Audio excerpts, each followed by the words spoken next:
Assalomu alaykum, hurmatli YouTube ishqibozlari, qadrdon kuzatuvchilar, zuyumsizlar.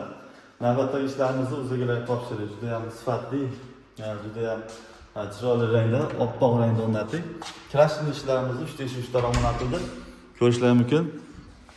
Juda ham sifatli holatda uy remontlariga ham mos tushdi. Natijada patologlar chiroyli rangda qilib qo'yishdi. Devorlarga mos holatda. Xo'p, romlarimizdan boshlaymiz akalar. Romlarimiz 3 taroqli nalishnik sapachoylari bilan yaxshi holatda bo'ldi. Oynalari bilan o'zimiz kelib dastavka uстановkalarni berdik. Xo'p, oynalari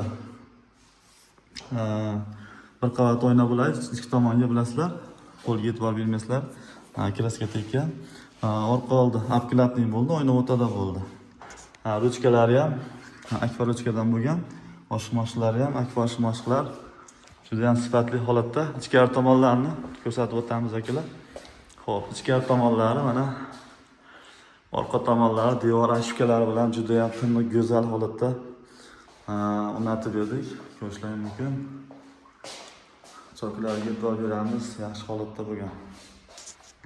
Xo'p, narichkalar bilan bo'ldi. Eshiklaridan orqasi mana yopilish holatlari tiniq holatda, mana zamoylari ham bir-biriga fasoniga mos qilib qo'yib berdik akalar. Xo'p, nalishlikda pastga tushirdik. Mana birinchilari bilan ko'rishingiz mumkin. O'zimiz kelib dastavka uстановkalarni qilib berdik. Bunisilar ham ichida kelishildi. Neoklastik uslubda remontlari ham bir-biriga juda ham mos tushdi akalar. Ko'rishingiz mumkin.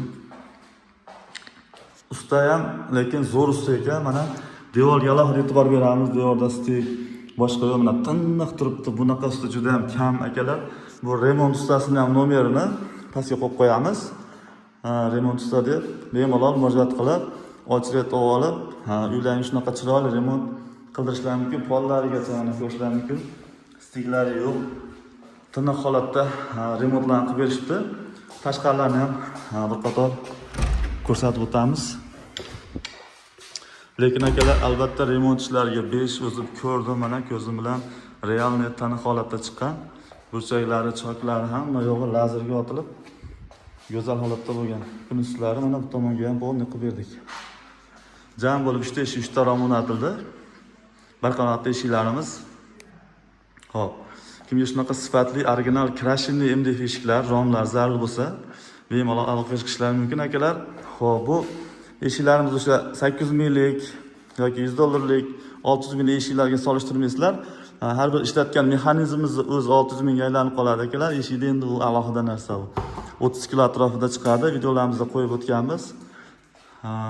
Kanalimizda videolarimiz bor, yana boshqa o'tib bemalol ko'rishlari mumkin. Kanalimizga a'zo bo'lsizlar, a'zo bo'lmagan akalarimiz yangi fasol ranglarni kuzatib borish uchun yangiliklarni xudo xolasa bitta like bosib, qo'llab-quvvatlab, zarralarga jo'natib qo'yasizlar. Kuzatishda davom etasizlar akalar. Sog' bo'linglar.